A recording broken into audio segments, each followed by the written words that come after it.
जय हिंद फ्रेंड्स, आपका स्वागत है मेरे YouTube channel to the philosophers में। आज हम जानेंगे basics and fundamentals of electrical engineering. जैसा कि मैंने लास्ट वीडियो में डिस्कस किया था कि आगे चल के हम अपने बेसिक कॉन्सेप्ट क्लियर करेंगे, प्लस इलेक्ट्रिसिटी कहाँ से स्टार्ट हुई उसके बारे में डिस्कस करेंगे। वो चीज़ जिन जिन साइंटिस्ट फिजिसिस्ट ने जिन्होंने भी योगदान दिया इलेक्ट्रिसिटी में, उनके बारे में हम आगे वाली वीडियोस में स्पेसिफिकली बात करेंगे। लेकिन आज हम अपने फंडामेंटल्स को क्लियर करेंगे ताकि उनके योगदान को हम और अच्छी तरीके से जान पाएँ। तो चलिए शुरू करते हैं फंडामेंटल्स ऑफ इलेक्ट्रिकल इंजीनियरिंग से। हमारा पहला टॉपिक रहेगा द एटॉमिक फाउंडेशन, जो कि नील बोर ने अपनी एटॉमिक थ्योरी में बताया था कि आप यहाँ पे इमेज देख सकते हैं। एक एटम का स्ट्रक्चर है जिसमें कि ये न्यूक्लियस दिया गया है।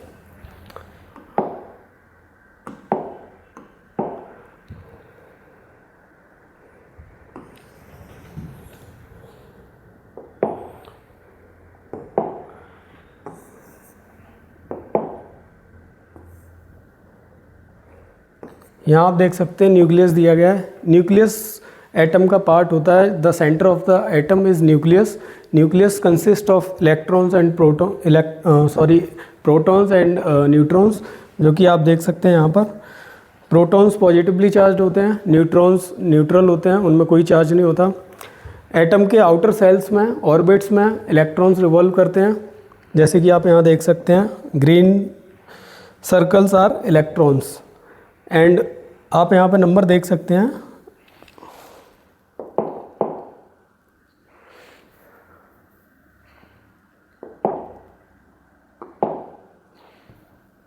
ये नंबर देखिए, n is equal to 1, n is equal to 2, n is equal to 3। These are referring the shells of the atom, that is kind of orbit where electrons revolve. यहाँ पे जो ग्रीन इलेक्ट्रॉन्स हैं वो revolve कर रहे हैं around the nucleus जिसमें कि प्रोटॉन्स प्लस न्यूट्रॉन्स हैं हमारे। तो बोर की एटॉमिक थ्योरी ये थी कि इलेक्ट्रॉन्स जब तक रिवॉल्व करते हैं बिना एनर्जी एमिट किए, जब तक कि वो किसी एक सेल से दूसरे सेल में ना जाए। जैसे कि ये इलेक्ट्रॉन जो आप देख रहे हैं, जो सेल 1 में है, n इज इक्वल टू 1 में इलेक्ट्रॉन है, जब तक ये इस सेल में नहीं जाएगा, n is equal to 2 second shell में नहीं जाएगा, तब तक वो कोई एनर्जी एमिट नहीं करेगा। इसीलिए इन सेल्स को हम कहते हैं एनर्जी लेवल्स। बोर की ये थ्योरी थी about atom and the energy. इन्होंने इसमें इस थ्योरी को देते हुए बताया कि यही जो एनर्जी एमिट करते हैं इलेक्ट्रॉन्स, यही करंट होता है हमारा।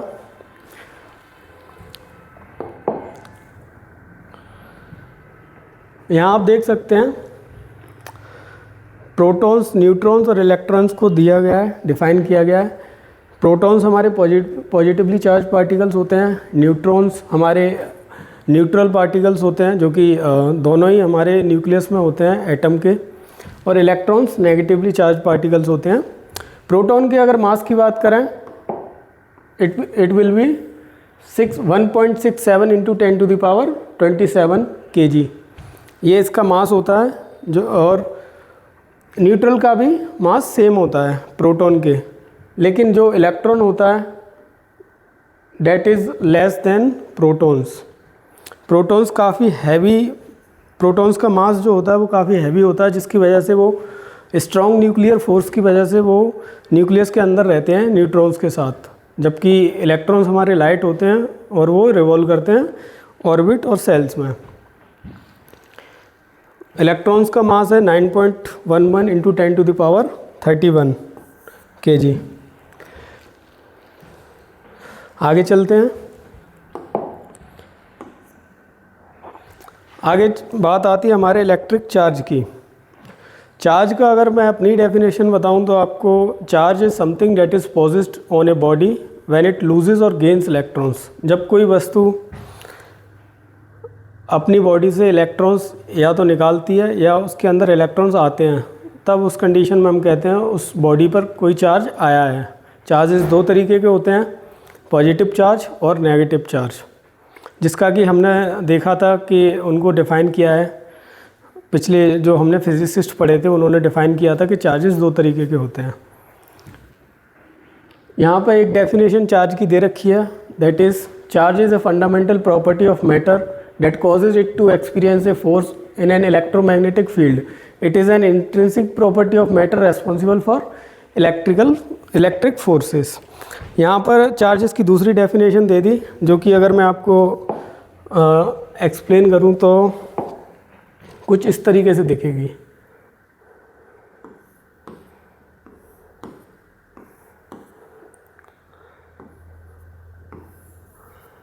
मान लीजिए इलेक्ट्रोमैग्नेटिक फील्ड है जिसको हम ई से डिनोट करते हैं. इसका वेक्टर फॉर्म में है क्योंकि इसका डायरेक्शन भी होता है, इसलिए हमने डायरेक्शन बना दिया. अब ये डेफिनेशन क्या कहती है? Charge is a fundamental property of matter that causes it to experience a force in electromagnetic field.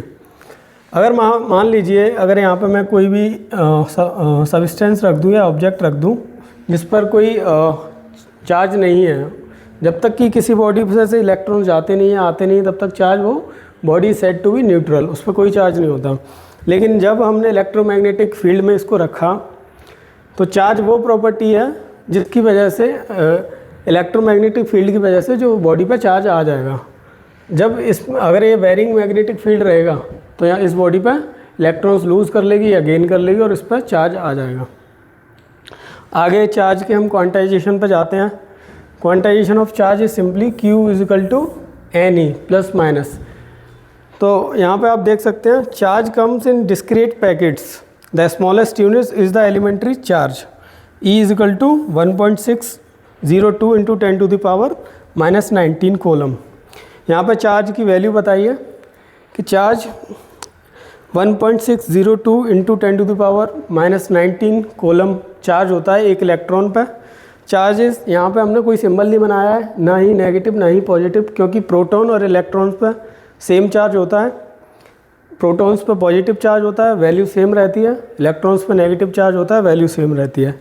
Quantization of charge वो बताता है, ये वो थ्योरी है जो बताती है कि चार्जेस हमेशा मल्टीपल में रहेंगे हमेशा इस वैल्यू के 1.062 into 10 to the power minus 19 coulomb.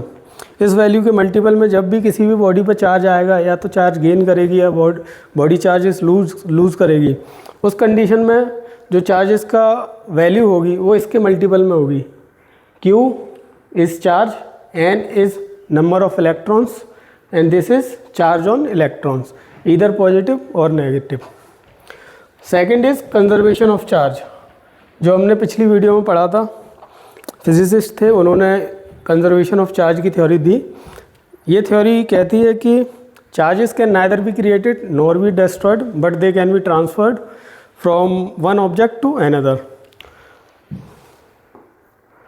यहाँ पे इन्होंने एक एक्सप्लेनेशन और है, the net charge of an isolated system is remains constant. किसी भी आइसोलेटेड सिस्टम का नेट चार्ज जो होगा वो कॉन्स्टेंट रहेगा. कॉन्स्टेंट मीन्स ना ही कम होगा ना ही ज़्यादा होगा, means it will be a neutral object. The other thing is coulomb. Charge की हमारी यूनिट होती है कोलम, जिसको हम डिनोट करते हैं C से.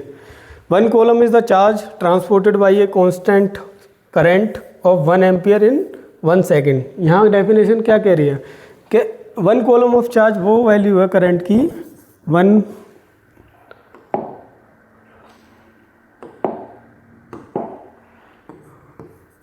1 कोलम ऑफ चार्ज वो वैल्यू है करंट की जब 1 एम्पियर करंट 1 सेकेंड के लिए 1 सेकेंड के लिए किसी सर्किट में फ्लो कर रहा है. 1 ampere of current flowing through in a circuit for 1 second is defining the 1 column of charge. Charge की यूनिट कोलम ली. एक्चुअली ये यूनिट भी काफ़ी मल्टीपल्स में है, जो कि हमने अभी यहाँ पर पढ़े Q इक्वल टू NE, क्योंकि चार्ज की वैल्यू इतनी छोटी है कि जिन्होंने इनको यूनिट को डिफ़ाइन किया उन्होंने इसको मल्टीपल में लिया. अगर आप वैसे वैल्यू देखेंगे इसकी 6.24 into 10 to the power 18 electrons. 6.24 into 10 to the power 18 electrons पे जितना चार्ज होगा वही उसको ही बोलेंगे हम 1 कोलम ऑफ चार्ज. आगे चलते हैं. बात आती है इलेक्ट्रिक करंट पे। तो जैसा कि हमने लास्ट वीडियो में पढ़ा, electric current is the flow of electrons per unit time from any cross sectional area. किसी भी एरिया से जब चार्ज फ्लो होता है किसी भी टाइम में, उसको हम करंट कहते हैं। यहाँ पर आप डेफिनेशन देख सकते हैं, current is the time rate of change of charge passing through a cross sectional area. मान लीजिए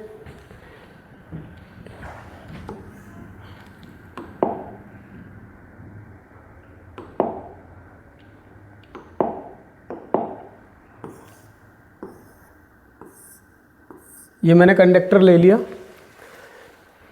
इस कंडक्टर का मैं ये छोटा एरिया ले रहा हूँ जहाँ से करंट मान लीजिए पास हो रहा है, करंट आई पास हो रहा है। करंट आई पास होने का मतलब डेफिनेशन क्या कहती है, change in current and change in time. मान लीजिए करंट का एंट्री टाइम 1 सेकेंड पे था, एग्जिट टाइम चार्ज का 3 सेकेंड हो गया, मीन्स 3 सेकेंड में यहाँ टाइम कितना हुआ, चेंज इन टाइम कितना हो गया, डी टी इज़ 3 सेकेंड। तो हमारा करंट क्या कहता है, करंट कहता है I is equal to D Q upon D T. D T यहाँ कितना है, डी टी हमारा 3 सेकेंड, क्यू कितना है, क्यू जब यहाँ से मान लीजिए 1.602 इंटू 10 टू द पावर -19 एक इलेक्ट्रॉन ही ट्रांसफ़र हुआ, एक से फिर यहाँ से इस ए पॉइंट से एक इलेक्ट्रॉन ट्रांसफ़र हुआ, बी तक पहुँचते पहुँचते यहाँ चेंज इन इलेक्ट्रॉन कितना हो गया, चार्ज चेंज इन चार्ज कितना हो गया, मान लीजिए इसका मल्टीपल हो गया, 2 टाइम्स हो गया इसका। तो डी क्यू की वैल्यू क्या आ जाएगी, ये आ जाएगी 2 into 1.602 into 10 to the power -19 coulomb upon 3 second. That means the current will be after calculation of this. आप यहाँ पे 2 सर्किट्स देख सकते हैं।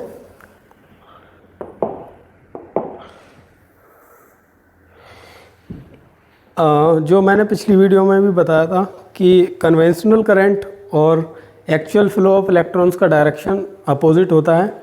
आप यहाँ पर देख सकते हैं, ये हमने एक बैटरी ले रखी है, बैटरी का पॉजिटिव टर्मिनल ये है, नेगेटिव टर्मिनल ये है, इधर भी बैटरी का पॉजिटिव टर्मिनल ये है, नेगेटिव भी है। यहाँ कन्वेंशनल करंट हमारा कहता है कि पॉजिटिव से नेगेटिव की तरफ जाएगा। Conventional current is I is moving toward negative to positive, but in the real case electrons are moving from negative to positive. Real world में क्या होता है, at microscopic level what actually are electrons are moving toward positive terminal.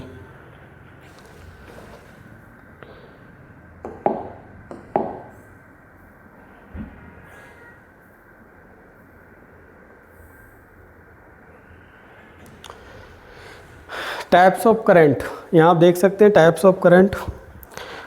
Current हमारा आप सभी मेरे ख्याल से जानते होंगे, तो 2 टाइप्स के करंट के बारे में जानते होंगे, DC current and AC current. DC में भी हमारा एक टाइप का करंट आता है, वो होता है pulsating DC, that is a type of DC current. इसलिए हम अब 2 ही करंट को जानते हैं, DC current and AC current. DC current is direct current that moves in only one direction. AC current is alternating current that moves in both direction, like it reverses its direction after a complete cycle। अभी हम आगे और जानते हैं, मैं फिर कुछ figures आपको दिखाऊंगा जिससे कि आप आगे जान पाएंगे। यहाँ पे आप पहले डेफिनेशन देख लीजिए। Direct current magnitude and direction remain constant with time. Direct current में मैग्नीट्यूड और डायरेक्शन कांस्टेंट रहता है, चेंज नहीं होता। जैसे कि बैटरी वर्क करती है on the principle of direct current. Alternating current magnitude and direction vary sinusoidally such as grid. Grid हमारा जैसे कि यूपीपीसीएल, पीएसपीसीएल, जो भी हमारे ग्रिड्स हैं, हमारे घरों में जो लाइट्स इलेक्ट्रिसिटी आती है उसका जो फॉर्म होता है वो एसी होता है, जो कि चेंजिंग फॉर्म होता है, वेरिंग विद टाइम। उसके बाद आते हैं हम पल्सेटिंग डीसी पे। Pulsating DC is a type of DC that that do not change its direction and magnitude. It's that do not change its direction but changes its magnitude in the same time. Unidirectional but variable magnitude, जैसे कि rectifier का output. अभी मैं आपको अगर इसके graphs बना के शो करूँगा तो let's see, so that to give you the better understanding.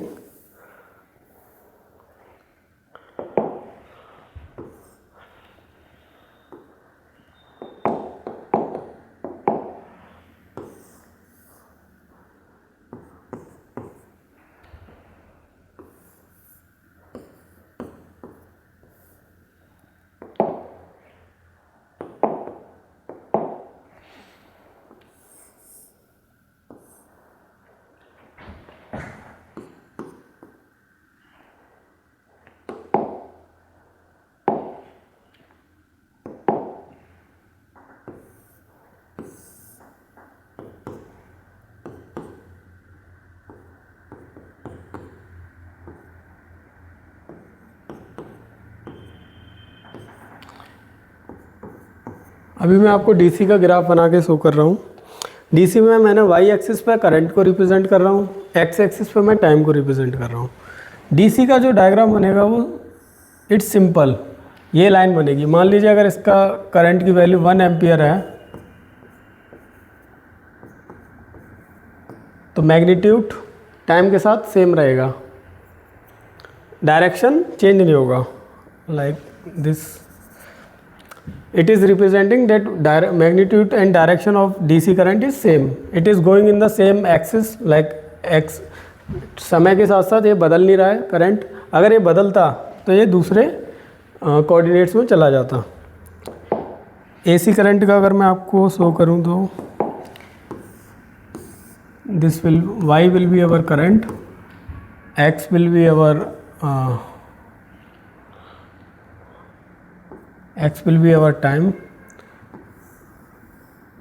Current की जो वेव फॉर्म होती है वो ये होती है साइनसोइडल, ये साइन की फॉर्म में मूव करता है। मींस आपका अगर सर्किट ए है, ए एंड बी, तो करंट पहले ए से बी जाएगा, उसी साइकिल में बी से आएगा, मतलब अपना डायरेक्शन रिवर्स करेगा, इसलिए इसको कहते हैं alternating current. It alternates its direction and magnitude with time.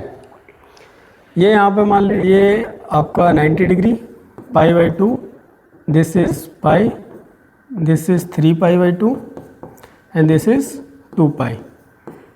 हर आपका 180 डिग्री पे करंट अपना डायरेक्शन चेंज कर रहा है। Means A complete cycle has 2 directions, like एक ही साइकिल में करंट आ भी रहा है, जा भी रहा है। This is alternating current. अब मैं आपको दिखाता हूँ पल्सेटिंग डीसी के बारे में।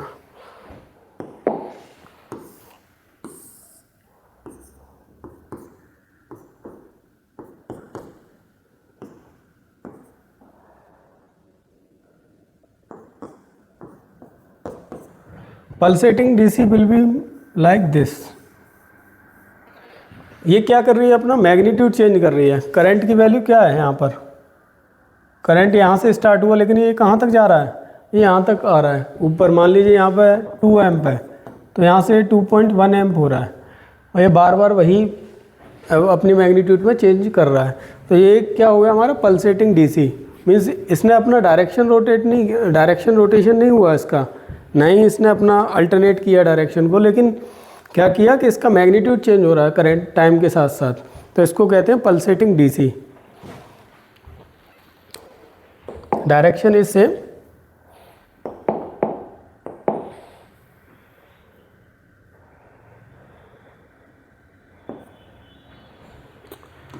अभी हम बात करेंगे करंट के microscopic view and macroscopic view के बारे में। Macroscopic view is the one जिसको हम जानते हैं कि करंट कैसे फ्लो करता है, सर्किट्स की बात करते हैं तब, या फिर बड़े पावर सिस्टम्स की बात करते हैं, एक पॉइंट से दूसरे पॉइंट तक करंट कैसे मूव करता है, वो एक हमारा मैक्रोस्कोपिक व्यू है करंट के मूवमेंट का। लेकिन जब हम बात करते हैं माइक्रोस्कोपिक व्यू में, तो करंट एक्चुअली कैसे फ्लो करता है उसमें हम इसके जो इसका रिलेशनशिप है macroscopic view and microscopic view current movement of current का, उसको हम डिस्कस करेंगे। यहाँ पे एक रिलेशन दिया हुआ है, आप देख सकते हैं इसको। ये रिलेशन दिया हुआ है करंट एंड ड्रिफ्ट वेलोसिटी के बीच में। Current is I and drift velocity is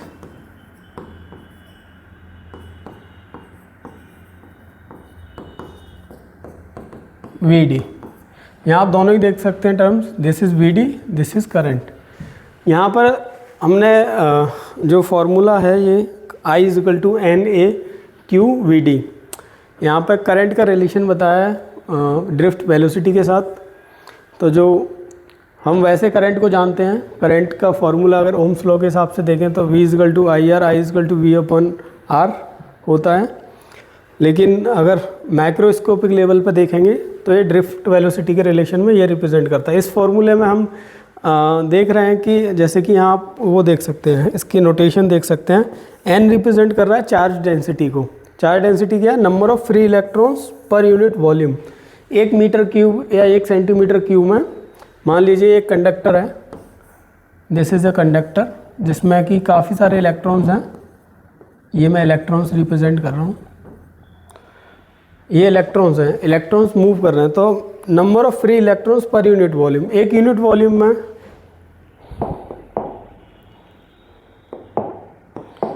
मान लीजिए एक यूनिट वॉल्यूम बना दी मैंने। इस यूनिट वॉल्यूम में कितने फ्री इलेक्ट्रॉन्स हैं वो उसको N रिप्रेजेंट कर रहा है इसमें। फिर उसके बाद क्रॉस सेक्शनल एरिया A, ये जो A है वो क्रॉस सेक्शनल एरिया को रिप्रेजेंट कर रहा है। मैंने एरिया जो जिसमें फ्री इलेक्ट्रॉन्स है उसमें N हमने मान लिया है, लेकिन किस एरिया को पास कर रहे हैं? क्रॉस सेक्शनल एरिया क्या है उसका? A। उस किस एरिया को पास कर रहे हैं? वो है A हमारा क्रॉस सेक्शनल एरिया। उसके बाद Q है हमारा चार्ज, चार्ज ऑन 1 इलेक्ट्रॉन। एक इलेक्ट्रॉन पे कितना चार्ज है जो कि हमें ऑलरेडी पता है, 1.6 × 10⁻⁻19 coulomb, and it will be in negative form. ये क्या होगा? नेगेटिव, क्योंकि चार्ज हमारा इलेक्ट्रॉन पर कैसा होता है? नेगेटिव चार्ज होता है। तो ड्रिफ्ट वेलोसिटी द एवरेज, अब यहाँ पे डेफिनेशन भी दी हुई है, आप देखिए। The drift velocity gained by electron due to the electric field is 10⁻⁻4 metre per second. ये एवरेज ड्रिफ्ट वेलोसिटी दे दिया। एक इलेक्ट्रिक फील्ड के इफेक्ट में जब इलेक्ट्रॉन्स मूव करते हैं उसमें एवरेज वेलोसिटी क्या होगी इलेक्ट्रॉन्स की? वो इज़ 10⁻⁻4 मीटर पर सेकेंड होगी। आगे चलते हैं।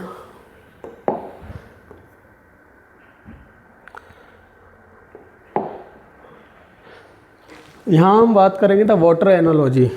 हमने इसके बारे में पिछले वीडियो में भी बात करी थी। द वाटर एनालॉजी वही बताता है जो वोल्टेज, करंट और रेजिस्टेंस के बीच में डिफरेंस एंड वो एक दूसरे से कैसे रिलेट करते हैं। द वाटर फॉल एनालॉजी कुछ नहीं है, बस आपको दर्शाती है कि जब भी मान लीजिए एक हमारे पास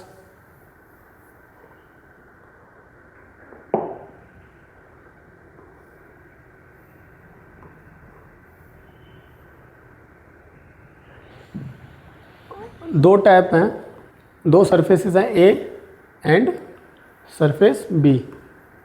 ये सरफेस A है, ये सरफेस E है। यहाँ पे हमारा वाटर रिजर्व है,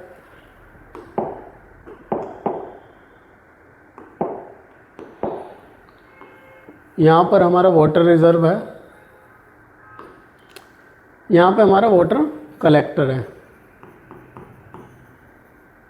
अब ये एट सर्टेन हाइट पर होगा, सर्टेन हाइट, कुछ भी आप हाइट को कुछ भी मान लीजिए, height is equal to 5 metre ले लीजिए। 5 मीटर की हाइट पर वाटर रिजर्वॉयर है, जहाँ से हमें B पॉइंट पर जो 5 मीटर नीचे है एट दी ग्राउंड लेवल, यहाँ हमें वाटर कलेक्ट करना है। तो जो वाटर का प्रेशर होगा, ग्रेविटी उसे डिफाइन करेगी। ग्रेविटी प्रेशर एक तरीके से प्रेशर की तरह वर्क करेगी। तो वाटर कहाँ से? यहाँ से यहाँ मूव कर जाएगा ग्रेविटी की वजह से। तो ग्रेविटी जो काम कर रही है यहाँ पर वाटर के साथ, वही वोल्टेज करंट के साथ करता है इलेक्ट्रिकल सर्किट्स में। हालांकि ये example it's kind of similar but it's a odd one as compare to the electrical point of view. तो आप बस इतना समझ लीजिए कि as an voltage is just a pressure for the current so that electrons can move and generate the electric current. यहाँ पर वही चीज़ बताई गई है जो मैंने आपको एक्सप्लेन कर दी। नेक्स्ट स्लाइड पर चलते हैं। यहाँ हम बात करेंगे potential voltage and potential difference के बारे में। तो voltage is something, voltage is the work done on a charge to take it from one place to another. तो वोल्टेज कुछ नहीं है, अगर मान लीजिए एक पॉइंट पर हमारा एक चार्ज रखा हुआ है, ऑब्जेक्ट ए में, उसको अगर एक ऑब्जेक्ट ए के एक इनिशियल पॉइंट से अगर हमें फाइनल पॉइंट तक ले जाना है, तो उसमें जो हमारा वर्क डन होगा उस चार्ज को ए पॉइंट से लेके बी पॉइंट तक ले जाने में, उसको हम कहेंगे वोल्टेज। तो यहाँ पे आप डेफिनेशन देख सकते हैं, the voltage is the energy required to move a unit charge from one point to another against the electric field. तो यहाँ पे आप देख सकते हैं फॉर्मूला लिखा हुआ है, V is equal to D W upon D Q. Work done on a D Q किसको, डी डब्ल्यू किसको रिप्रेजेंट कर रहा है, work done on a unit positive charge D Q. मान लीजिए एक पॉइंट पर मेरा चार्ज रखा हुआ है क्यू,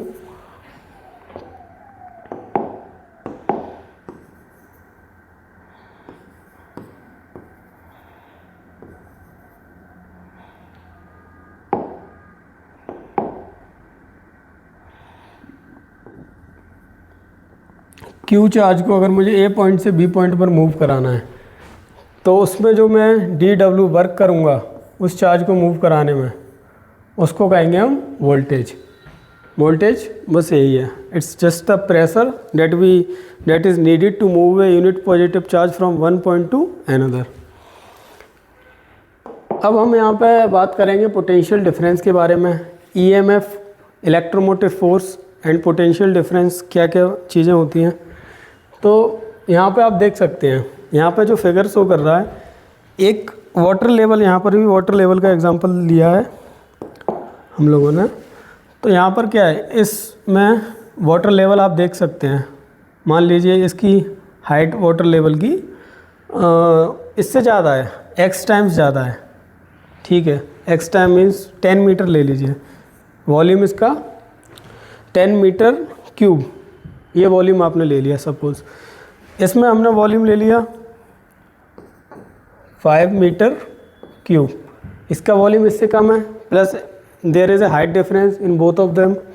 तो यहाँ पे क्या हुआ, यहाँ पे वॉल्यूम कम है, मीन्स यहाँ से प्रेशर, यहाँ का प्रेशर ज़्यादा होगा, यहाँ का प्रेशर कम होगा। पॉजिटिव साइन प्रेशर ज़्यादा को बता रहा है, नेगेटिव साइन प्रेशर जो कम है उसको बता रहा है। तो ये पोटेंशियल डिफरेंस क्रिएट हो गया। The difference in potential, the difference in voltage is known as potential difference. यहाँ पे मेरा मान लीजिए 5 वोल्ट था, यहाँ पे मेरा 10 वोल्ट है, तो इन दोनों के बीच में जो पोटेंशियल डिफरेंस होगा Vd will be 10 volt minus 5 volt, so it will be 5 volt. There is a difference of potential between both the points और both the reservoirs as 5 volt, 5 volt का डिफरेंस होगा, जिसकी वजह से अगर इन दोनों ही को हमें लेवल करना है, तो हम क्या करेंगे, इसको लेवल करने के लिए हम यहाँ से चार्ज मूव करेंगे यहाँ से यहाँ तक, जो कि हमारा काम कौन करेगा, वोल्टेज करेगा।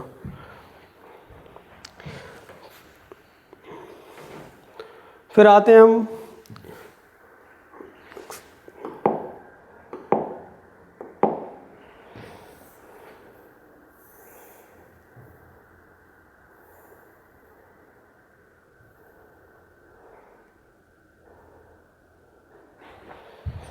जी, यहाँ पर 1 वोल्ट की वैल्यू है हमारी 1 जूल पर कोलम। जूल आप सभी को पता होगा, जूल यूनिट होती है हमारी वर्क की और एनर्जी की। तो 1 जूल पर कोलम, हम 1 जूल काम करेंगे एक कोलम ऑफ चार्ज पर। चार्ज के कोलम के बारे में हमने पहले पढ़ ही लिया है, चार्ज के बारे में भी पढ़ लिया है। Joule is the unit of work, 1 volt is equal to 1 joule per coulomb. अगर हम ईएमएफ और वोल्टेज के बीच में डिफरेंस देखेंगे, तो EMF is nothing but the work done from a one terminal of the battery to the other terminal. मान लीजिए अगर हमारे पास कोई भी बैटरी है,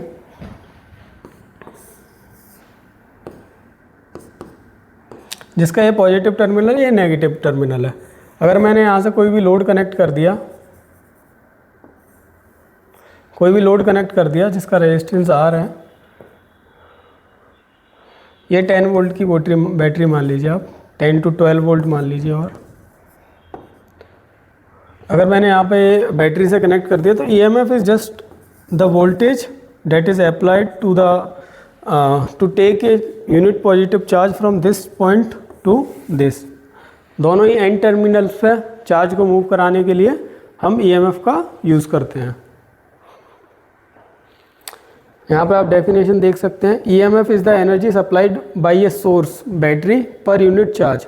EMF क्या है? EMF is the energy supplied by a source, जो कि सोर्स क्या हमारे यहाँ पर बैटरी है। बैटरी क्या कर रही है? यहाँ पे एनर्जी सप्लाई कर रही है किसके लिए? चार्ज को मूव कराने के लिए एक पॉइंट से दूसरे पॉइंट तक, मीन्स ए कंप्लीट साइकिल। वहीं पोटेंशियल डिफरेंस क्या है? Is the energy dissipated between 2 points. जब चार्ज को यहाँ पर क्या था हमारा? वोल्टेज डिफरेंस था, हमें क्या करना था? वोल्टेज इक्वल करना था।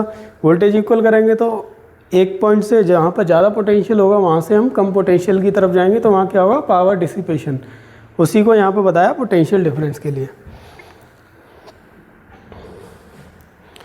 अब आगे चलते हैं हम अपने। यहाँ बात आती है रेजिस्टेंस की। रेजिस्टेंस के बारे में मैंने पिछली वीडियो में भी बताया था, और resistance is nothing but the opposition to the current. Current जब फ्लो होता है किसी भी सर्किट में, तब जब उसको रोकने के लिए कोई भी अगर फेनोमेना होता है, उसको हम बोलते हैं resistance. The opposition applied to the flow of electrons और the flow of current is known as resistance. यहाँ पे आप देख सकते हैं, resistance is the opposition offered by a substance to the flow of current. अब यहाँ पे आर की वैल्यू भी दी है, यहाँ पे कुछ R is equal to rho L upon A. यहाँ पर रो ये वर्ड है जिसको हम बोलते हैं कांस्टेंट टर्म है, और इसको ये रेजिस्टिविटी को डिफाइन करता है। रेजिस्टिविटी प्रॉपर्टी होती है एक मटेरियल की कि वो कितना रेजिस्टेंस किसी करंट को, फ्लो ऑफ करंट को दे सकता है। तो अगर हम बात करें इस फॉर्मूले में, तो यहाँ पे फॉर्मूला जो हमारा है R is equal to rho L upon A. L हमारा मान लीजिए ये कंडक्टर है, मैं इधर शो करता हूँ आपको, ये कंडक्टर है हमारा।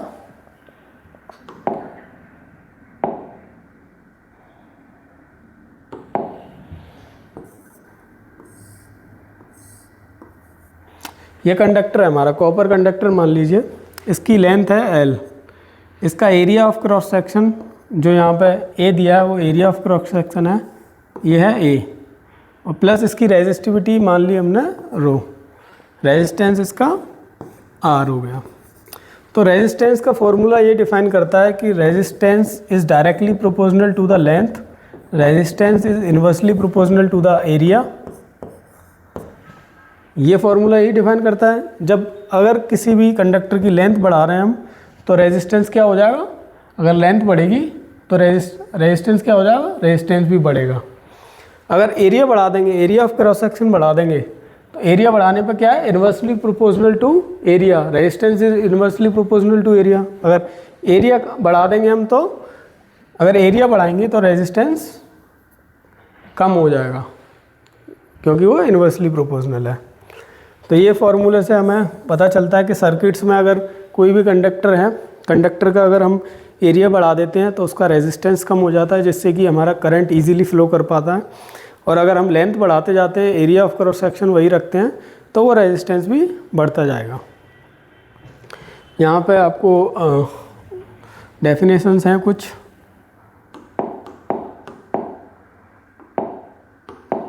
Resistivity rho, property of the material measured in ohm metre, इसकी यूनिट ओम मीटर होती है। लेंथ आपको बता ही दिया, डायरेक्टली प्रोपोर्शनल होती है, लॉन्गर वायर मोर कॉलिजन्स। एरिया इन्वर्सली प्रोपोर्शनल होता है, वाइडर वायर ईजियर फ्लो। जो 1/r जो प्रोफेशनलिटी कांस्टेंट होता है हमारा, जो कि हमने जब ओम्स लॉ पढ़ा था, तब जो करंट और वोल्टेज का रिलेशनशिप में 1/r था, वो कंडक्टेंस को रिप्रेजेंट करता है, जिसकी यूनिट होती है सीमेंस। यहाँ पे आप देख सकते हैं, the reciprocal of resistance G is equal to 1/r, that is the definition of conductance. और इसकी यूनिट क्या होती है? सीमेंस या फिर मो।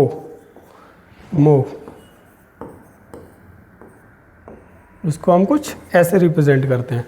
ओम का उल्टा कर देते हैं मोह, क्योंकि ओम किसको रिप्रेजेंट करता है, रेजिस्टेंस को रिप्रेजेंट करता है। रेजिस्टेंस क्या होता है, the opposition to the flow of electrons, current को जो रोकता है वो रेजिस्टेंस, उसको रो बोलते हैं। रो उसकी यूनिट होती है रेजिस्टेंस की। और जो करंट को फ्लो कराने में मदद करता है वो होता है कंडक्टेंस। तो मटेरियल जितना अच्छा होगा उतना कंडक्टेंस उसका अच्छा होगा, उसकी यूनिट होती है सीमेंस या फिर मो। अब हम अपने नेक्स्ट टॉपिक पर बढ़ते हैं। अब हम बात आ जाती है temperature coefficient of resistance effect. हम इस टॉपिक में पढ़ेंगे कि टेम्परेचर का क्या क्या इफ़ेक्ट पड़ता है रेजिस्टेंस पर। टेम्परेचर अगर हम बढ़ाते हैं तो कौन से मटेरियल होते हैं जिनमें रेजिस्टेंस बढ़ जाता है, कौन से मटेरियल होते हैं जिनमें रेजिस्टेंस कम हो जाता है टेम्परेचर के इफ़ेक्ट से, या जिनमें टेम्परेचर अगर बढ़ाते हैं तो कोई इफ़ेक्ट नहीं पड़ता रेजिस्टेंस पर, वो जैसा है वैसा रहता है। तो टेम्परेचर कोफिशिएंट ऑफ रेजिस्टेंस यही बताता है कि हमारा टेम्परेचर का इफ़ेक्ट क्या इफ़ेक्ट करता है रेजिस्टेंस के ऊपर। तो यहाँ पर आप अगर देख सकते हैं, resistance is not constant, it changes with temperature.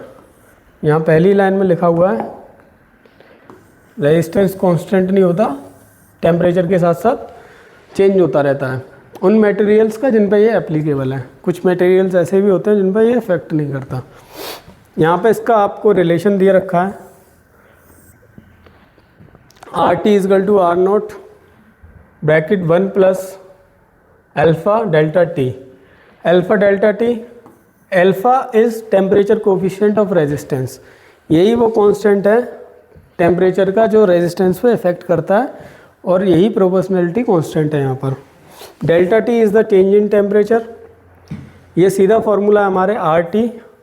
यहाँ पर जब भी अगर रेजिस्टेंस चेंज हो रहा है हमारा, जैसे मान लीजिए R1 एंड R2, पहले रेजिस्टेंस हमारा कुछ 10 ओम था, बाद में मान लीजिए हमारा 20 ओम हो गया, तो जो रेजिस्टेंस R1 की वैल्यू हो जाएगी वो 10 ओम होगी और R2 की वैल्यू हो जाएगी वो 20 ओम हो जाएगी। तो जो अगर हमें R2 नहीं पता है तो उसकी वैल्यू कैलकुलेट करने के लिए हम ये फार्मूला लगाते हैं, जिसमें कि जो T है वो सेकेंडरी रेजिस्टेंस को डिनोट कर रहा है, जिससे कि हमें वो रेजिस्टेंस पता चल जाए कि टेम्परेचर जब चेंज कर दिया हमने, तो टेम्परेचर चेंज होने के बाद रेजिस्टेंस कितना चेंज हो रहा है उस सर्किट में।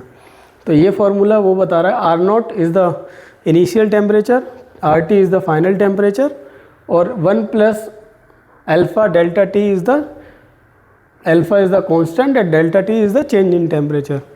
मान लीजिए टेम्परेचर अगर हमारा चेंज होता है 20 डिग्री सेल्सियस से 40 डिग्री सेल्सियस हो जाता है, रेजिस्टेंस हमारा R2 हमें पता नहीं है, R2 हमें निकालना है। R1 हमारा मान लीजिए 10 ओम दे रखा है, R1 हमारा 10 ओम दे रखा है, तो हम सीधा ये फार्मूला अप्लाई करके R2 की वैल्यू निकाल सकते हैं कि कितना चेंज हुआ हमारा रेजिस्टेंस में जब टेम्परेचर हमने इतना चेंज कर दिया।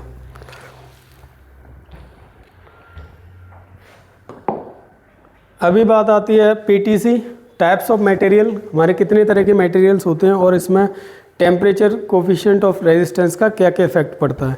तो यहाँ आप देख सकते हैं पॉजिटिव टेम्परेचर कोफिशिएंट, दो तरीके का टेम्परेचर कोफिशिएंट होता है, positive temperature coefficient and negative temperature coefficient. Positive temperature coefficient में क्या होता है, टेम्परेचर बढ़ाते हैं हम तो रेजिस्टेंस भी बढ़ता जाता है।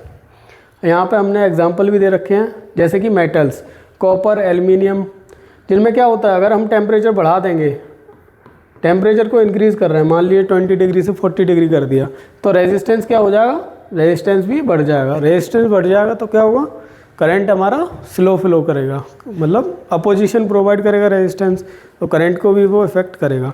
इसलिए जो कंडक्टर्स होते हैं जैसे कॉपर और एल्युमिनियम, अगर वो उनकी टेम्परेचर कंडीशन, उनकी आपने देखा होगा टेम्परेचर रेटिंग्स लिखी होती है उनके वायर्स पे, क्योंकि उनको अगर हम किसी भी सर्किट में यूज़ कर रहे हैं, तो अगर हम 90 डिग्री सेल्सियस या 75 डिग्री सेल्सियस पे यूज़ कर रहे हैं और उनका अगर टेम्परेचर उससे ज़्यादा कहीं ज़्यादा वेरी करता है, तो वो रेजिस्टेंस पे इफेक्ट करेगा और रेजिस्टेंस पे इफेक्ट करने के बाद उसका करंट का जो फ्लो होगा उस पर भी वो इफेक्ट करेगा। इसलिए हम जो टेम्परेचर की वैल्यू है उसको ध्यान में रखते हुए उस कंडक्टर को साइज करते हैं। अब एक वैल्यू होता है इसमें negative temperature coefficient. Negative temperature coefficient क्या है हमारा, जैसे कि अगर हमारा टेम्परेचर बढ़ रहा है तो रेजिस्टेंस हमारा क्या होगा, कम होगा। रेजिस्टेंस बढ़ेगा नहीं, जैसे कि कंडक्टर्स में बढ़ रहा था, कॉपर एंड एल्युमिनियम में जैसे टेम्परेचर बढ़ा दिया तो रेजिस्टेंस बढ़ गया और वहाँ पे कंडक्टिविटी कम हो गई मटेरियल की। ऐसा नहीं हो रहा है यहाँ पर। यहाँ क्या हो रहा है, यहाँ हो रहा है कि अगर मैंने टेम्परेचर बढ़ा भी दिया तो वहाँ क्या होगा, रेजिस्टेंस कम हो जाएगा, जिससे कि करंट को ईजी फ्लो मिलेगा, करंट ज़्यादा फ्लो कर पाएगा। तो जैसे कि सेमीकंडक्टर्स होते हैं, मैंने प्रीवियस वीडियो में भी बताया था आपको, जैसे सिलिकॉन होता है हमारा, सिलिकॉन से हमारा सोलर मॉड्यूल बनता है। सोलर मॉड्यूल में क्या होता है, टेम्परेचर अगर बढ़ाते हैं तो वो क्या करता है, वो रेजिस्टेंस कम होता है और उसकी वैल्यू करंट की बढ़ जाती है उसमें, मतलब उसको रेजिस्टेंस जब अपोज नहीं करेगा उस करंट को तो फिर उसमें ईजीनेस रहती है, तो उसकी वैल्यू कांस्टेंट रह सकती है। तो यहाँ पर जैसे कि आप देख सकते हैं सेमीकंडक्टर, सिलिकॉन, जर्मेनियम, इंसुलेटर्स का भी एग्जांपल दिया है यहाँ पे। अब यहाँ पे जो बात आती है कि मैंने आपको बताया कि कुछ एलिमेंट्स ऐसे भी होते हैं जहाँ पे टेम्परेचर बढ़ाने या घटाने से कोई फ़र्क नहीं पड़ता, तो वो होते हैं हमारे रेजिस्टर्स। जैसे कि ये आपको मैं ग्राफ एक्सप्लेन करता हूँ एक बार। ये टेम्परेचर कोएफिशिएंट ऑफ रेजिस्टेंस का ग्राफ है। यहाँ पे तीनों ही चीज़ें दिखाई गई हैं आपको, कंडक्टर्स, सेमीकंडक्टर्स एंड रेजिस्टर्स। इसमें बताया है कि कौन सा temperature coefficient of resistance positive है, कौन सा नेगेटिव है एंड कौन सा कांस्टेंट है। नियर जीरो जो यहाँ पे लिखा हुआ है, कांस्टेंट तो 100% एक्यूरेट तो नहीं होगा वो भी। तो इसमें positive temperature coefficient of resistance किसका है, कंडक्टर्स का। कंडक्टर्स जो हमने कैसे क्या बात करी थी, copper, aluminium and other conductors are having positive temperature of coefficient, जिससे में क्या होता है, टेम्परेचर बढ़ाते हैं तो रेजिस्टेंस भी बढ़ता है। नेगेटिव टेम्परेचर ऑफ कोएफिशिएंट किसका है, सेमीकंडक्टर्स का। सेमीकंडक्टर्स जैसे सिलिकॉन चिप, जो हमारा इंटीग्रेटेड सर्किट्स आईसी जो बनते हैं, जो हमारे मोबाइल फ़ोन्स में यूज़ होते हैं, कंप्यूटर्स में यूज़ होते हैं, उनका क्या होता है, negative temperature of coefficient of resistance होता है, जो कि जब टेम्परेचर बढ़ता है तो उनका कंडक्टिविटी बढ़ जाती है और रेजिस्टेंस कम हो जाता है। यहाँ पे आप ग्राफ भी देख सकते हैं, चेंज इन टेम्परेचर। यहाँ टेम्परेचर देखिए, टेम्परेचर बढ़ रहा है, टेम्परेचर बढ़ा तो रेजिस्टेंस भी बढ़ा। सेमीकंडक्टर्स के केस में क्या हो रहा है, टेम्परेचर बढ़ रहा है लेकिन क्या हो रहा है, रेजिस्टेंस की वैल्यू कम हो रही है। यहाँ देखिए टेम्परेचर कहाँ से कहाँ बढ़ते हुए जा रहा है, टेम्परेचर बढ़ गया, यहाँ से इस पॉइंट से इस पॉइंट तक पहुँच गया टेम्परेचर। मान लीजिए 1 डिग्री सेल्सियस से स्टार्ट किया था हमने, 10 डिग्री सेल्सियस तक आ गया, तो टेम्परेचर तो हमारा क्या हुआ, बढ़ता चला गया, लेकिन रेजिस्टेंस यहाँ पर क्या हो रहा है, रेजिस्टेंस 1 डिग्री सेल्सियस पर 20 ओम मान लीजिए, यहाँ गिरते गिरते कहाँ आ गया, 2 और 3 ओम। तो क्या हुआ यहाँ पे, डिक्लाइन ऑफ रेजिस्टेंस। तो सेमीकंडक्टर के केस में होता है, जब टेम्परेचर आप बढ़ाओगे तो रेजिस्टेंस कम होता चला जाएगा। वहीं आप रेजिस्टर्स की बात करो तो नियर जीरो चेंज होता है, नियर जीरो चेंज होता है टेम्परेचर कोएफिशिएंट ऑफ रेजिस्टेंस में, कि अगर आप टेम्परेचर बढ़ा भी दो या कम भी कर दो तो लगभग वैल्यू जो रेजिस्टेंस की पहले होती है वही रहती है फाइनल कंडीशन में भी। तो ये एक इम्पोर्टेंट टॉपिक है हमारा, जैसे कि मटेरियल साइंस में जब भी करंट को और मूव कराने की बात होती है, जब भी मटेरियल्स की मैन्युफैक्चरिंग होती है, उसमें एक बहुत इम्पोर्टेंट फैक्टर है कि आपको अपने मटेरियल्स को, इक्विपमेंट को कैसे मैन्युफैक्चर कर रहे हो, किन मटेरियल के एलिमेंट्स का यूज़ करके कर रहे हो। क्योंकि सेमीकंडक्टर्स का इफ़ेक्ट आप देख सकते हैं, टेम्परेचर बढ़ाने से रेजिस्टेंस भी बढ़ जाता है। सेमीकंडक्टर्स का हमारा टेम्परेचर बढ़ाने से रेजिस्टेंस कम हो जाता है, कंडक्टर्स का टेम्परेचर बढ़ाने से रेजिस्टेंस बढ़ जाता है, वहीं रेजिस्टर्स का टेम्परेचर बढ़ाने से या घटाने से वो रेजिस्टेंस लगभग सेम ही रहता है। अब आगे चलते हैं हम।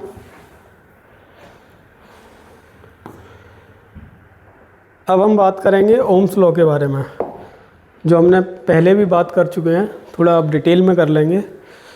तो Ohm's law just states the relationship between voltage, current and resistance. Ohm's law के हिसाब से जो हमारा करंट होता है, current is directly proportional to the voltage in a circuit in a condition of that the temperature will be remain constant. जब भी हमारा किसी भी सर्किट में अगर करंट फ्लो हो रहा है और उसका वोल्टेज V है, तो अगर टेम्परेचर अगर हम कांस्टेंट रखते हैं तो I is directly proportional, I सीधा सीधा प्रोपोर्शनल होता है V के। मतलब अगर हमारा वोल्टेज बढ़ रहा है तो वहाँ पे हमारा करंट भी बढ़ता रहेगा।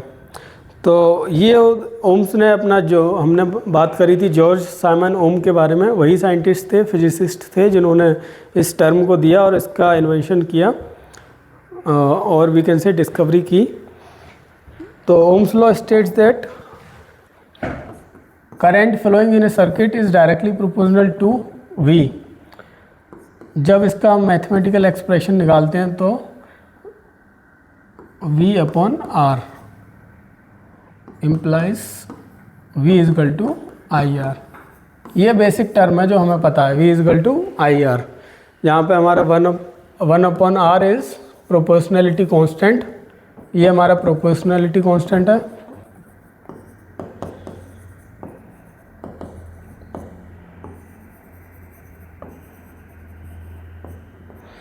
One upon R is proportionality constant, और प्रोपोर्शनैलिटी कांस्टेंट को इसको हम क्या बोलते हैं, कंडक्टेंस, जिसकी यूनिट क्या थी, सीमेंस और मो, जो हमने पिछली स्लाइड में पढ़ी। यहाँ हम एक और फॉर्मूला देख रहे हैं, J is equal to sigma E।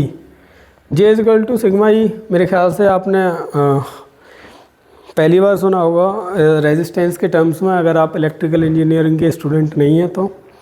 लेकिन यहाँ पे जो सिग्मा और E है, E is denoting the electric field intensity and J is the current density. ये एक इक्वेशन है जो हमें जब किसी भी सर्किट में जब इलेक्ट्रिक फील्ड इंटेंसिटी का फ़र्क पड़ता है, electric field intensity is nothing but the force on a unit charge with in the electric field. जब कहीं भी इलेक्ट्रिक फील्ड में अगर एक यूनिट चार्ज होगा किसी भी सर्किट में, उसमें इलेक्ट्रिक फील्ड से कितना फोर्स लग रहा है उस चार्ज के ऊपर, उस एक चार्ज के ऊपर कितना फोर्स लग रहा है, इलेक्ट्रिक फील्ड इंटेंसिटी उसी को बताती है। मान लीजिए मेरा पॉजिटिव चार्ज रखा है Q, ये किसी भी कंडक्टर या सर्किट में मूव कर रहा है, इसमें मैंने इलेक्ट्रिक फील्ड को मूव कराया है, यहाँ पर एक्सटर्नल इलेक्ट्रिक फील्ड दे दी, चेंजिंग इलेक्ट्रिक फील्ड। तो इसमें इलेक्ट्रिक फील्ड इंटेंसिटी का मतलब होगा कि कितना फोर्स इस चार्ज पर लग रहा है, जो कि हमारा Q है, या पॉजिटिव या नेगेटिव कुछ भी ले सकते हैं। तो इस चार्ज पर कितना फोर्स लग रहा है, वही हमारी इलेक्ट्रिक फील्ड इंटेंसिटी है। तो जो ये हमारा रिलेशनशिप है, ये हमने दिया पॉइंट फॉर्म में, ये हमारा पॉइंट फॉर्म में, और ये हमारा मैक्रोस्कोपिक फॉर्म में, point form and macroscopic form. अगर आपको पॉइंट फॉर्म के बारे में और जानना है तो मैं आगे वाली वीडियोस में एक्सप्लेन करता हूँ। पॉइंट फॉर्म एक्चुअली वो फॉर्म्स होती हैं जो माइक्रोस्कोपिक लेवल पर डील करती हैं, जिनमें हम एलिमेंट्स को सर्च करते हैं, जिनके फार्मूलाज में डाइव इन करते हैं, वो माइक्रोस्कोपिक लेवल पर करते हैं। बाकी जो हम ऊपर से जो जानते हैं, जैसे कि कहीं भी करंट फ्लो हो रहा है, वो एक मैक्रोस्कोपिक लेवल होती है। तो यहाँ जो पॉइंट फॉर्म है J is equal to sigma E, जिसका रिलेशन सीधा ये है कि जो करंट डेंसिटी है किसी भी सर्किट में, वो डायरेक्टली प्रोपोर्शनल होगी इलेक्ट्रिक फील्ड इंटेंसिटी के। इलेक्ट्रिक फील्ड इंटेंसिटी जो अभी हमने पढ़ रखा था। तो जैसे ही अगर इलेक्ट्रिक फील्ड इंटेंसिटी हमारी बढ़ती है तो क्या होगा, J भी बढ़ जाएगा, मतलब करंट डेंसिटी भी बढ़ जाएगी। इलेक्ट्रिक फील्ड इंटेंसिटी बढ़ाएंगे तो यहाँ पर करंट की डेंसिटी जो होगी वो भी बढ़ जाएगी। मैक्रोस्कोपिक फॉर्म में क्या होता है, V is equal to IR, voltage is directly proportional to IR, means current is directly proportional to voltage, and the formula becomes V is equal to IR as per our previous conversation. Limitations Ohm's law की वही है जो मैंने आपको बताई है कि current Ohm's law वहीं फॉलो होता है जहाँ टेम्परेचर कांस्टेंट होता है। अगर टेम्परेचर अगर कांस्टेंट नहीं रह पा रहा किसी भी जगह पर, तो ओम्स लॉ वहाँ पर फॉलो नहीं करेगा। Ohm's law only applies to linear ohmic conductor at constant temperature, it does not apply semiconductors, diodes और आर्क लैम्प। यहाँ पे एक और चीज़ देखिए जो मैंने आपको पिछली वीडियो में बताया था कि ओम्स लॉ सेमीकंडक्टर्स पर फॉलो नहीं होता। जैसे कि अभी हमने बात करी, सेमीकंडक्टर मटेरियल कौन से होते हैं, जिनका temperature coefficient of resistance negative होता है, जिनमें टेम्परेचर आप बढ़ाओगे तो रेजिस्टेंस कम होगा। तो वही ये भी स्टेट कर रहा है कि ओम्स लॉ इस पर फॉलो नहीं होगा। अगर टेम्परेचर अगर हमारा उसमें चेंज होता रहता है और रेजिस्टेंस कम होगा तो V is equal to IR can't be followed in semiconductors, diode और आर्क लैंप्स। अब हम आगे चलते हैं अपना। अब बात आती है अगला कॉन्सेप्ट हमारा जो इलेक्ट्रिकल इंजीनियरिंग का है, पावर एंड एनर्जी। पावर आप सभी को आपने फिजिक्स में पढ़ा होगा कि power is nothing but the work done per unit time, कि एक समय पे आप कितना काम कर रहे हो वही हमारा पावर को बताता है। इलेक्ट्रिकल इंजीनियरिंग में पावर का फॉर्मूला होता है P=VI, सिंगल फेस के केस में, P=√3 VI, थ्री फेस के केस में cos 5 भी लगाते हैं उसमें, जो कि पावर फैक्टर होता है। अभी हम बेसिक टर्म्स में बात कर रहे हैं, तो the rate of doing work और dissipated energy is known as power. तो अगर हमने किसी भी ऑब्जेक्ट पे काम किया, किसी काम को करने के लिए, तो उसको बोलते हैं हम power. The rate of doing work और डिसिपेटिंग एनर्जी, उसको बोलते हैं पावर। जैसे कि पावर की यूनिट होती है what in the electrical engineering, और जूल पर सेकंड होती है in the physical world. Joule किसकी यूनिट है? वर्क की और एनर्जी की। सेकंड किसकी यूनिट है? टाइम की। तो joule per second is denoting that work done per unit time, work और energy done per unit time, energy transferred per unit time. Joule, अब आप कहेंगे जूल वर्क की भी यूनिट है, एनर्जी की भी यूनिट है। हाँ, इन दोनों की यूनिट सेम है, क्योंकि work is done due to the transformation of energy, इसीलिए इन दोनों की यूनिट सेम है। तो अगर हमने किसी काम को करने में 2 जूल यूनिट अगर यूज़ करी है और वो 1 सेकंड के लिए करी है, तो वो उसकी पावर की वैल्यू हो जाएगी 2, क्योंकि पावर का फॉर्मूला क्या है? Joule per second. कितना काम किया हमने 1 सेकंड में, वो बताता है। इन terms of electrical engineering the unit of power is what, जो कि हम किसको, इसके अगर हम इलेक्ट्रिकल पॉइंट ऑफ व्यू से देखें तो P=VI। तो यहाँ पे V की जो हमारा फॉर्मूला होता है, जो V का हमारा जो सिंबल होता है, ऐसा यूनिट, वो होती है वोल्टेज, जो कि हमारा अलेक्जेंड्रा वोल्टा के नाम पर रखी गई, जिन्होंने हमारी पहली बैटरी बनाई थी जो कंटिन्यूस चार्ज को देती थी, जो हमने प्रीवियस अपनी स्लाइड में और प्रीवियस लेक्चर में भी पढ़ी है। तो V जो वोल्टेज की यूनिट है वो V है, करंट की यूनिट है हमारी एम्पियर। तो यहाँ पे अगर इलेक्ट्रिकल इंजीनियरिंग के हिसाब से देखें तो पावर की यूनिट हो जाएगी VA, वोल्टेज इंटू एम्पियर, और VA किसको बताएगा? वॉट को। जो पावर की बेसिक ऐसा यूनिट होगी वो क्या है? वॉट। और जो फॉर्मूले से हम निकालेंगे वो क्या आएगी? VA। तो वॉट=VA। अब यहाँ पे आप देख सकते हैं पावर के अलग अलग फॉर्मूले दिए गए हैं। इन terms of voltage and current power =VI, जो भी हम यहाँ पर पढ़ चुके हैं। इन terms of resistance and current it is P=I²R। जब किसी भी सिस्टम में लॉसेस होते हैं तो हम उसको, पावर लॉसेस को I²R के फॉर्म में ही देखते हैं इलेक्ट्रिकल सर्किट्स में। आगे चल के आपको मैं एक्सप्लेन भी करूँगा, काफ़ी आगे जो हमारा सफ़र रहेगा उसमें। तो यहाँ पे I²R कहाँ से आया? तो आप जानते हैं कि अगर हम ओम्स लॉ को लें, तो P=VI। अगर VI है यहाँ पर, I² कहाँ से आ रहा है? V क्या होता है? IR। V=IR। अगर हम V की वैल्यू को इस इक्वेशन में पुट करेंगे तो P क्या हो जाएगा? IR into I। तो I into I I² into R। तो यहाँ से ये आया P=I²R, जो यूजिंग रेजिस्टेंस और करंट की वैल्यू के हिसाब से। तो यहाँ पर P की वैल्यू हमने कैसे क्यों निकाली है इसकी फॉर्म में? क्योंकि हमारे सर्किट में, मान लीजिए ये कोई सर्किट है, इसमें हमारा सिर्फ रेजिस्टेंस दिया है और करंट दिया है। करंट की वैल्यू I है और रेजिस्टेंस की वो है। अगर किसी भी सर्किट में करंट और रेजिस्टेंस देता है और बोलता है कि पावर निकालो, तो हम इस फॉर्मूले से डायरेक्ट निकाल सकते हैं, हमें वोल्टेज की तरफ देखने की ज़रूरत नहीं है। अब इन टर्म्स ऑफ जब हमारा वोल्टेज और रेजिस्टेंस दिया हो सर्किट में, फिर से हम वही V=IR का इसमें इस फॉर्मूले में यूज़ करके हम इसको भी निकाल सकते हैं, कैलकुलेट कर सकते हैं, हमें करंट की तरफ देखने की ज़रूरत नहीं है। उसके बाद आते हैं हम इलेक्ट्रिक एनर्जी के बारे में, जो हमारा जूल, जिसकी यूनिट जूल है। और इलेक्ट्रिकल इंजीनियरिंग में एनर्जी की यूनिट किलोवाट आवर है। The total work done over a period time. यहाँ क्या था, द रेट ऑफ वर्क और डिसिपेटिंग एनर्जी। यहाँ एक हम रेट को बता रहे थे कि किस गति से काम हो रहा है, पावर उसको डिनोट करता है। यहाँ total work done per unit time, पूरे काम कितना हुआ, टोटल वर्क कितना हुआ, एनर्जी उस चीज़ को बता रही है। उसकी यूनिट क्या है हमारी, kilowatt hour.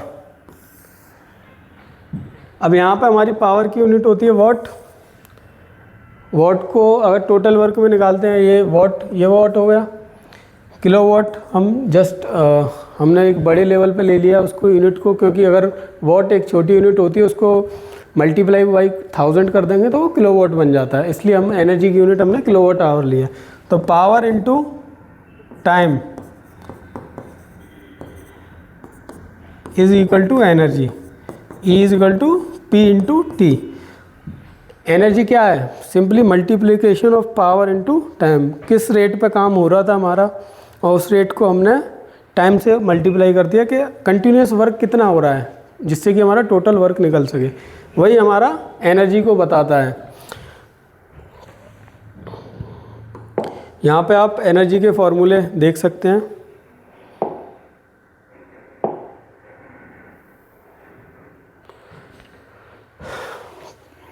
E is equal to P into time, जो मैंने अभी आपको एक्सप्लेन कर दिया।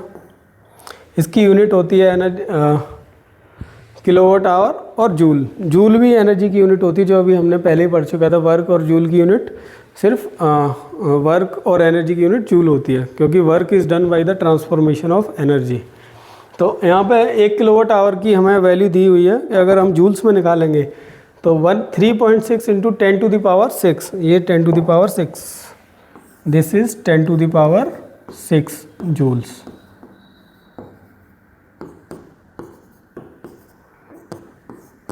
One kilowatt hour is equal to 3.6 into 10 to the power 6 joules. यहाँ पे आप एनर्जी को वही फॉर्मूले रोटेट करके और उनको ही तोड़ मड़ोड़ के आप वैल्यू को निकाल सकते हैं एनर्जी को। जैसे कि E is equal to P into T. Okay, यहाँ इन्होंने क्या किया, P को तोड़ लिया और VI की फॉर्म में लिख दिया। तो E is equal to VI into T. ये किस सर्किट के लिए, अगर मान लीजिए किसी सर्किट में हमारा लोड कनेक्ट है और उसमें हमें करंट की वैल्यू दी है, वोल्टेज की वैल्यू दी है और हमें टाइम बताया है कि इतने टाइम तक के लिए वो वर्क कर रहा है, तो हम सिंपली ये फार्मूला लगा के हम उसका किलोवाट आवर या फिर एनर्जी निकाल सकते हैं। ऐसे ही हमारे आगे फार्मूले दिए हैं, I²R, ये भी पावर का ही फार्मूला, इंटू टी। ये भी हम सिंपली जब हमें रेजिस्टेंस और करंट दिया हो तब हम निकाल सकते हैं। वोल्टेज हमें नहीं देखना, जब हमें वोल्टेज और रेजिस्टेंस दिया हो, टाइम दिया हो, तब हम निकाल सकते हैं। ये तीनों ही फार्मूले एक दूसरे से इंटरकनेक्टेड हैं। आपको रिमेंबर रखना है कि आप ये फार्मूले तो आप बना भी सकते हो वैल्यू को पुट करके, लेकिन आप जो ये वैल्यू है 3.6 into 10 to the power 6 joules, इसको आप याद कर सकते हो, क्योंकि किसी एग्ज़ाम्स में ये दी नहीं होती, या फिर मोस्टली वैसे दे देते हैं, क्योंकि ये वैल्यूज़ आप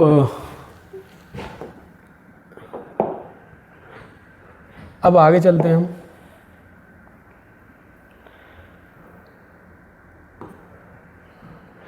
तो अभी हमने जो भी बात करी है basic concept of electrical engineering, basic जो नोटेशंस होते हैं, बेसिक जो फार्मूला होते हैं, बेसिक जो टर्म्स हैं इलेक्ट्रिकल इंजीनियरिंग के, अभी हमने उन पर बात करी है।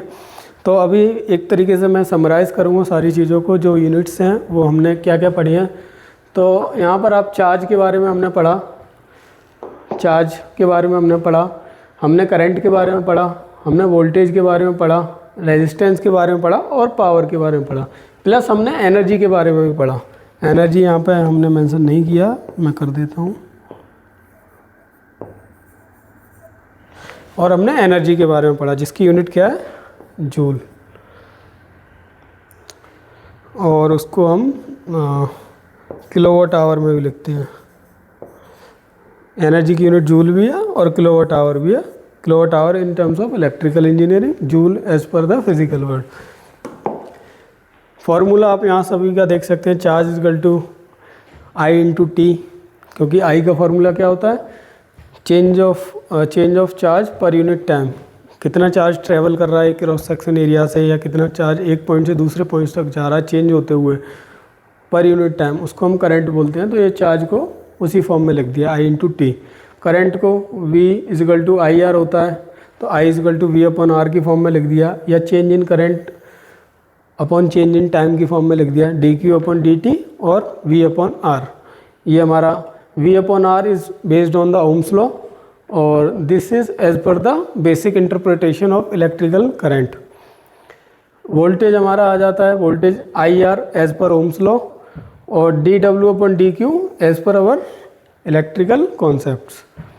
इसकी यूनिट वोल्ट होती है, चार्ज की यूनिट कूलम होती है, करंट की यूनिट एम्पियर होती है, रेजिस्टेंस की यूनिट हमारी ओम होती है, पावर की यूनिट हमारी वोट होती है, एनर्जी की यूनिट हमारी जूल होती है, वर्क की यूनिट हमारी जूल होती है, एनर्जी की यूनिट इलेक्ट्रिकल इंजीनियरिंग में किलोवाट आवर होती है, जो कि हमने 1 kilowatt hour is equal to 3.6 into 10 to the power 6 joules थी।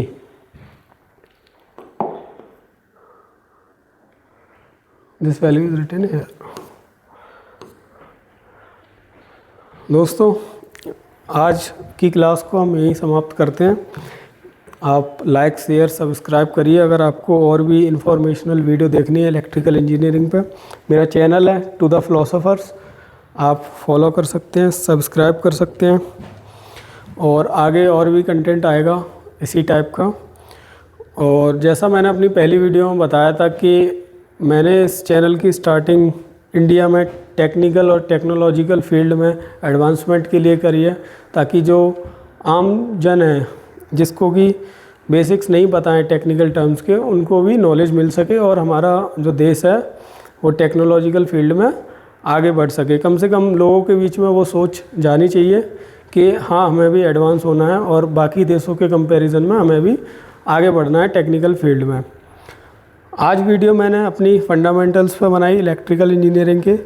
कुछ आगे आने वाली वीडियोस में एक सीरीज़ बनाऊंगा द फिलोसोफर्स ऑफ इंजीनियरिंग, जिसमें मैंने सारे डिस्कवरर्स को जिन्होंने भी, जो भी फिजिसिस्ट थे जिन्होंने भी इलेक्ट्रिकल इंजीनियरिंग में योगदान दिया, जो कॉन्सेप्ट हमने अभी पढ़े हैं और जो हमारा इससे रिलेटेड जो आगे इलेक्ट्रिकल इंजीनियरिंग का स्कोप है, जिन्होंने बेस रखा, हम उन सारे साइंटिस्ट के बारे में पढ़ेंगे। एक एक करके मैं सबके बारे में वीडियो बनाऊंगा। उसके साथ ही मैं कुछ प्लेलिस्ट उसके लिए भी लाऊंगा कि हम जो रिन्यूएबल एनर्जी है उस पर भी हम अपना फोकस करें, क्योंकि आज हमारी नीड वही है। तो मिलते हैं हम नेक्स्ट वीडियो में। Thank you, have a nice day.